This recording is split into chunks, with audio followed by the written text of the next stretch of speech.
نه رحمت. ما گیر در کار میشود. تو هم برادر هستی کو. روزی میشود که تو به ما کمک میکنی.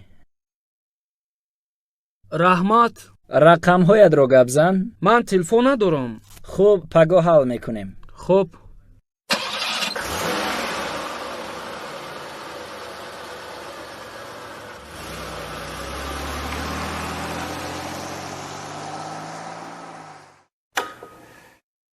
پدر، اوچا، شما خوب نیستید؟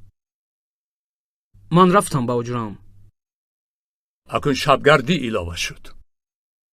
من به تو نگفته بودم که خودسری نکن مگر از یادت برآوردی ها؟ تو باشی مثل اوباشان کوچه‌گردی میکنی. تا کی تو مرا اینقدر عذاب میدی؟ میمونی که به مرگ خودم میرم. شما مرا همه وقت تحقیر میکنید. انا پول یک کار یافتم کردم تا اینکه شما مرا دوست دارید. لیکن چشم شما همه وقت بالای شاهین است. شاهین این تویی؟ پسرم با تو چی شد؟ خوبم اوچا جان. با یک دو حیوان کم گپمون گریخت.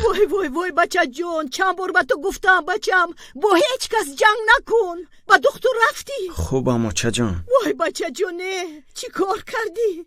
وای بچه جان بشین. وای بچه جانه. سهر من تو را به اداره میلیسه میبرم. پدر جان گفتم که خوبم. اوچا جان وای من نکنه. خوبم.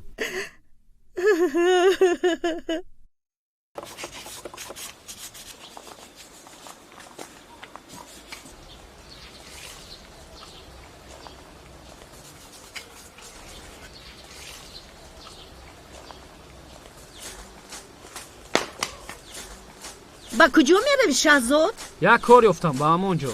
برای کار؟ رحمت.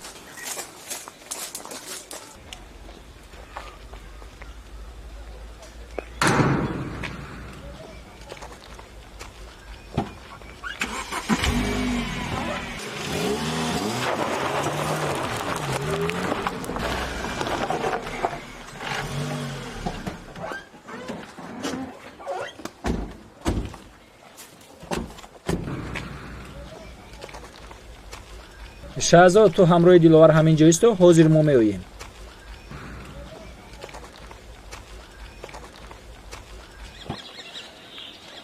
آنها با کجا رفتن؟ با باغچه.